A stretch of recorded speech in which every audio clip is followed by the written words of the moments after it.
Ini kita hari ini melakukan pruning untuk pohon pokat. Ini pokat Red Vietnam yang sudah berumur 3 tahun. Karena belum pernah berbuah, mengeluarkan bunganya, hari ini kita harus lakukan pruning. Karena ada beberapa batang yang sudah kita pruning langsung berbunga. Jadi hari ini kita pruning, kita pemangkasan bahasa sederhananya. Nah, ini harus kita pangkas supaya dia cepat keluar buah. Karena banyak dahan-dahan yang liar yang harusnya itu harus kita kurangi, karena akan menyebabkan makanan untuk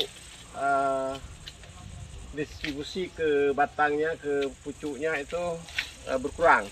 Karena sifat pokat dia berbuah di ujung, beda dengan durian. Nah, ini pruning. Ini pruning, batang-batang nggak bagus kita harus kurangi agar matahari tembus ke batangnya. Nah, ini pruning. Nah, ini kita pruning. Nah, ini agak telat kita melakukan pruning. Nah, jadi nggak boleh sayang-sayang untuk dipangkas. Nah, ini pokat Red Vietnam. Ya. Buahnya isinya bagus sekali, rasanya lezat. Pucuknya dia memang merah. Ada pucuk di atas, merah pucuknya. Tapi buahnya belum tentu dia merah.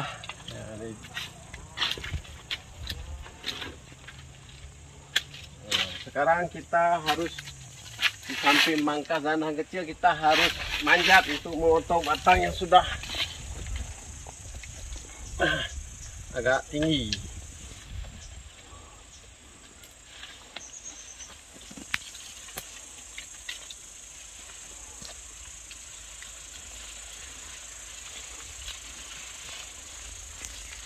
Ini pekerjaan petani ini. Nikmatnya menjadi petani.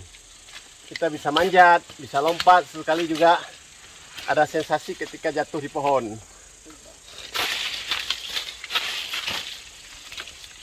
Ini harus kita pangkas.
Sekarang kita melihat pokat yang sudah dilakukan pruning, pemangkasan, sudah mengeluarkan bunga. Yuk sini kita lihat.